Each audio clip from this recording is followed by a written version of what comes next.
Lino Egye Lya Kyagulanyi Center mu Robert Bobi Wine Museveni tagenda kulisobola bo balangiride dda ekiba kibe oba zivuge oba zinyoke ne Kyagulanyi Center mu Robert Bobi Wine n'okutuula mu ntebe ye eyo gye yawangula mu 2021 soko birabe omanye nti n'ebigambo byatabusedde eno nga tuli mu mbeera ey'okubanja baganda baffe abaawuzibwawo okumala emyaka 3 paka olunaku olwo nga tebamanyikiddwako we bali oba nti amalalo gaabwe gali wali oba basibiddwa mu kkomera gundi nga tulina bannaffe abawozesebwa mu kkooti z'amagye okumala emyaka 3 mpaka olunaku olwaleero nga tebafunanga mukisa gweyimirirwa naye nga si baamagye tebakola nkola de training ya BLDU.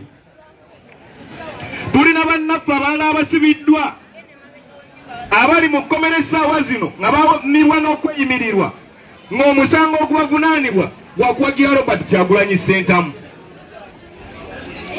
Bannange twagala okubategeeza bakadde bange nti ebintu tebiri nnomo. Twandibadde ffe ab'emyaka gyaffe si ffe tulina okuyimira wano mu maaso gammwe okwogera bino. Naye olw'okuba nti ffe tuliwo era ffe tusobola okubyogerako nga tetutidde mukkirize tubibagambe ate nammwe mbitegere ate nammwe mbigamba abalala.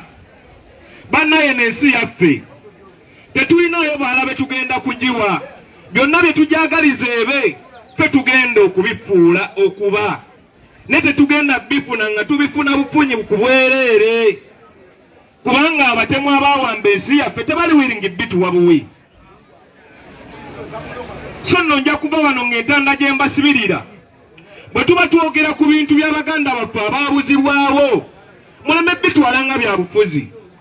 Bana abasajja be mulaba bayimiridde wano n'abakyala tekuliko kansala tekuliko honorable yenna ate tekuliko ayagala wa kansala ddwa kyamaani bw'ekyalo ne mulowooza lwaki tusaddaako ebyo byonna kubanga twagala ensi yaffe naffe twagala okulaba nga bwe tutambula ne tugendako mu nsi endala ntulaba bwe zitambula twagala n'ensi yaffe bw'eba etambula nga buli munnayuganda yenkanankana ne munnange eddembe ly'obuntu lissibwamu ekitiibwa.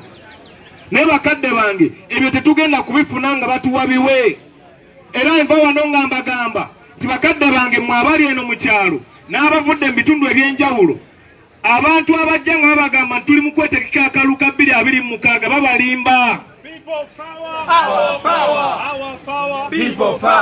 Mwenna mukimanyi bulungi nti Museveni twamuwangula ne batemu banne mu 2021 era President yawangula obwa President 2021 ye Robert Kyagulanyi Center mu kate mukatuba tugenda kunonayo ki essaawa zo tuwanirira kintu kimu kulabanga eyawangula akwasibwa entebe ye nga bw'alina okugifuna. Era omuntu yenna ajja gye muli nga ababuulira bya 2026 oyo mumugobe mulabe waffe. Essaawa zo tetunuulidde twegatta tutya nga bannansi nga tu-exercising eddembe lyaffe lituweebwa ssemateeka w'eggwanga okujja Museveni mu ntebe yaffe kubanga amateeka weegali. Constitution y'eggwanga Uganda tulambika bulungi nnyo. Singa omuntu adibaga eggwanga lyaffe n'adibaga ssemateeka tusobola mujjawo na option ki? Akadde baganda bange tusobola okwegatta awamu ne twajjako ekizibu bannange ekitini ennyo ekituukidde ensi yaffe obuzibu obunene ennyo soja kubanga y'omu kwabadde batusinga ku myaka abalabye ku mirembe egy'enjawulo. So nno kya kitiibwa nnyo okubanga nsobodde okubaawo mu kwetaba nga tuwerekera mukadde waffe Allah gwe yajjuludde. Naye nno nze obubaka obwange bugenda kwawukanamuko katini ku bw'abannanga bavudde waggulu. Yakusooka okweyanjula yenze Komanda 002 nga nkulembera wamu ne bannange bano balwanyi bannaffe betukulembera abakuuma President Kyagulanyi. Ensonga ezange zigenda kuba 2 zokka ezigenda eri abakungubazi n'eri bannayuganda bonna abatulaba abali mu Uganda n'ebweru waayo.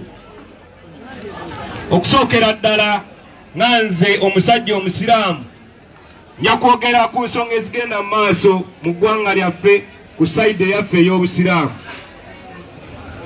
Kyannaku nnyo era kyennyamiza nti olunaku olwaleero nga tulina ebizibu bingi nnyo ebitunyiga mu ggwanga Uganda, omuli abasiraamu abattibwa, omuli abasiraamu abawambibwa, omuli abasiraamu abatekebwako egy'obutujju, nga tewali kye bamanyi kyonna.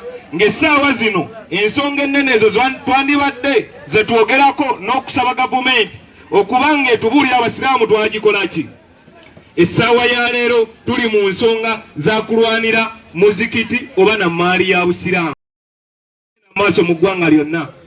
Kyannaku nnyo nga ffe ng'abasiraamu ffe bakadde baffe tukuze batulaga ebintu bino nti wabangawo embeera yonna etabuse ku kyalo gye twabeeranga, nga ne baba nga abatabuse nga banzikiriza ndala bayitanga basajja bakulu abasiraamu nga be bataawuluza enkaayana, ng'era be baluŋŋamya embeera yonna ebeereganye, kubanga baalinga bamanyikiddwako okuba abeesimbu era nga bakimanyi nti omusiraamu abeera w'amazima. Kyayogera emisana n'ekiro kyayogera. Kyannaku nnyo olunaku olwaleero abantu be tulaba ng'abakulembera obusiraamu nga be bakulembedde okuteeka obusiraamu ku ttaka. Inna lillahi wa inna ilaihi raji'un. Twandibadde debate ezo ate abantu abayivu ennyo abagamba nti basomye obusiraamu abalina diguli ez'e Madiina ez'e Misiri be basinze okudibaga ennyo obusiraamu. So nno kitwennyamiza ffe ng'abato ne twebuuza mu maaso gye tulaga tugenda kulabira ku baani, era abaana baffe ffe abato abajja tugenda kubayigiriza ki nga bakadde baffe bwe batyo bwe beeyisizza. Obwe bubaka bwange obubadde busookera ddala kibadde kijja kunkola bubi nnyo ng'omusiraamu okuva ggulu nga soogedde ku nsonga zigenda mu maaso ku busiraamu. N'osanga ng'omuzikiti gwe tulina ogwatuzimbibwa obuzimbibwa baguyiyeeko amagye tegusobola kusaaza basiraamu. Inna lillahi wa inna ilaihi raji'un. Ngenda kwogera ku nsonga ey'okubiri. Kituufu nnyo ensonga ze ndi mu kwogerako nkakasa nga ze zimu ku nsonga singa mukadde waffe abaddewo ng'atudde wali ze yandiyagadde twogereko era abantu abali wano baziwulire. Ensonga ey'okubiri nga tuli mu mbeera ey'okubanja baganda baffe abaawuzibwawo okumala emyaka 3 paka olunaku olwo nga tebamanyikiddwako we bali oba nti amalaalo gaabwe gali wali oba basibiddwa mu kkomera gundi.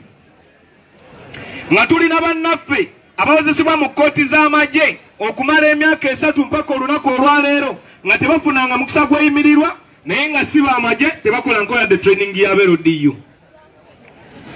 Tulina bannaffe abalala abasibiddwa abali mu kkomera essaawa zino nga bamirwa n'okweyimirirwa ng'omusango okubavunaanibwa gwakuwagira Robert Kyagulanyi Ssentamu. Bannange twagala okubategeeza bakadde bange nti ebintu tebiri nnomo. Twandibadde ffe ab'emyaka gyaffe si ffe tulina okuyimira wano mu maaso gammwe okwogera bino, naye olw'okuba nti ffe tuliwo era ffe tusobola okubyogerako nga tetutidde mukkirize tubibagambe ate namwe mbitegere ate namwe mbigamba abalala. Bannaye n'ensi yaffe tetulinayo baala be tugenda kugiwa, byonna bye tujagaliza ebe ffe tugenda okubifuula okuba, ne tetugenda bifuna nga tubifuna bufunyi ku bwereere, kubanga abatemu abaawamba ensi yaffe tebali wiringi bituwa buwi. So nno nja kuba wano ng'entanda gye mbasibirira bwe tuba twogera ku bintu by'abaganda baffe abaabuzibwawo muleme bitwala nga bya bufuzi. Bano abasajja be mulaba bayimiridde wano n'abakyala tekuliko kansala tekuliko honorable yenna ate kuffe tekuliko ayagala bwa kansala dde obwa kyamaani bw'ekyalo. Ne mulowooza lwaki tusaddaako ebyo byonna?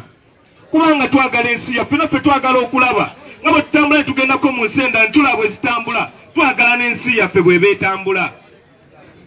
Nga buli munnayuganda yenkanankana ne munnange eddembe ly'obuntu lissibwamu ekitiibwa. Naye bakadde bange ebyo tetugenda kubifuna nga batuwa biwe. Era enva wano nga mbagamba nti bakadde bange mmwe abali eno mu kyalo n'abavudde mu bitundu eby'enjawulo, abantu abajja nga babagamba nti tuli mu kwetegeka akalulu ka 2026 babalimba. Mwenna mukimanyi bulungi nti Museveni twamuwangula ne batemu banne mu 2021. Era pulezidenti yawangula obwa pulezidenti 2021 ye Robert Kyagulanyi Ssentamu. kati mukalu tuba tugenda kunonayo ki essaawa zo tuwanirira kintu kimu kulabanga eyawangula akwasibwa entebe ye nga bw'alina okugifuna era omuntu yenna ajja gye muli nga ababuulira bya 226 oyo mumugobe mulabe waffe essaawa zo tetunuulidde twegatta tutya nga bannansi nga tuexercisinga eddembe lyaffe lituweebwa ssemateeka w'eggwanga okujja Museveni mu ntebe yaffe kubanga amateeka weegali constitution y'eggwanga Uganda tulambika bulungi nnyo singa omuntu addibaga eggwanga lyaffe n'addibaga ssemateeka tusobola mumugjawo na option ki akadde baganda bange tusobola okwegatta awamu ne twejjako ekizibu bannange ekitini ennyo ekituukidde ensi yaffe obuzibu obunene ennyo so nno bannange nja kukoma abo nsaba mukkirize mpite honorable Kirayanga eyo ye ttiimu ya Kyagulanyi gye nkugamba be balwanyi Namige ba Kyagulanyi be nkugamba be bannayuganda abagazi b'enkyukakyuka bannayuganda abeerwanirira bannayuganda abafuuka ba Kyagulanyi. President Kyagulanyi Ssentamu Robert Bobi Wine atugamba buli olukedde nti gwe wenna gy'oli fuuka Kyagulanyi eyo buli kyokola kikole nga oli Kyagulanyi lwe tugenda okutereeza eggwanga lyaffe tugenda okuba General Kaguta Museveni so tokola by'okola ng'obikola Kyagulanyi akulabe Kyagulanyi akuwaane oba ofuuke muganzi gy'ali wabula bikole ku ggwe kikyoyagala okulaba Uganda ebeere kikyoyagala okulaba Uganda efuuke Uganda oyagala efaanana etya kati byonna by'oba okola bikole ku lwa Uganda ebeere ensi ennungi Uganda ebeere ensi eyeeyagaza Uganda ebeere ensi eyeegombesa era nga kino kijja kubaawo nga otegedde nti obuvunaanyizibwa bubwo okugoba wano nakyemalira Museveni obuvunaanyizibwa bwange ogoba nakyemalira Museveni obuvunaanyizibwa bwaffe okugoba General Kaguta Museveni wano tutereeze eggwanga lyaffe tufune Uganda ennungi esinga okuba obulungi bino byonna tujja kubikola nga tusalawo nti ekimala kimala twekyange twekyawe twekalakaase tumenke tugobe General Museveni wano Uganda waffe gyagiraba kale mbaagala nnyo mwenna abaliwo mwebale kubaako Omukama Katonda asaba bankuumire tujja kuba tuddamu tubigambo ebigambo mweraba